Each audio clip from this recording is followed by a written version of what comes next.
ٹنڈو آدم میں P T I کی اہم میٹنگ رشید کالونی ٹنڈو آدم میں کی گئی، جس میں ٹنڈو آدم پی ٹی آئی رہنما رفیق گوری نے خصوصی طور پر شرکت کی۔ ٹنڈو آدم رشید کالونی میں سماجی لیڈیز ونگ رہنما شمیم بھٹی نے مختلف برادری کی عورتوں کے ساتھ پی ٹی آئی میں شمولیت کا اعلان کیا۔ اس موقع پر شمیم بھٹی نے کہا، ہمیں پی ٹی آئی اور وزیر اعظم عمران خان اور ضلع سانگڑ کے رہنما جام فاروق پر مکمل اعتماد ہے۔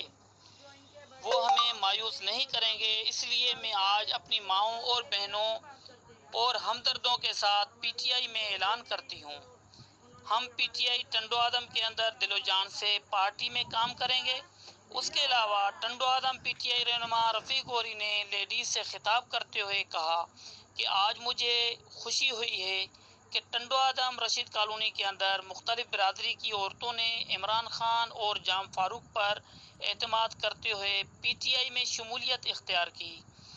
اگر آج لاک ڈاؤن نہیں ہوتا تو پوری ٹنڈو آدم شہر کی لیڈیز پی ٹی آئی میں اعلان کرتی۔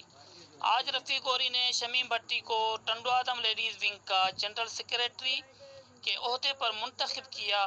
رفیق گوری نے مزید کہا کہ مجھے امید ہے کہ شمیم اور دوسری میری بہنیں آج سے ٹنڈو آدم شہر میں اپنی ایمانداری سے آپس میں مل جل کر پی ٹی آئی کا کام کریں گی۔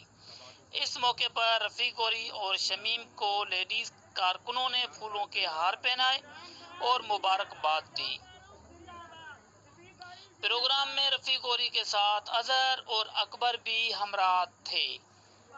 نذیر احمد چانڈیو، ٹوڈے پاکستان نیوز، ٹنڈو آدم۔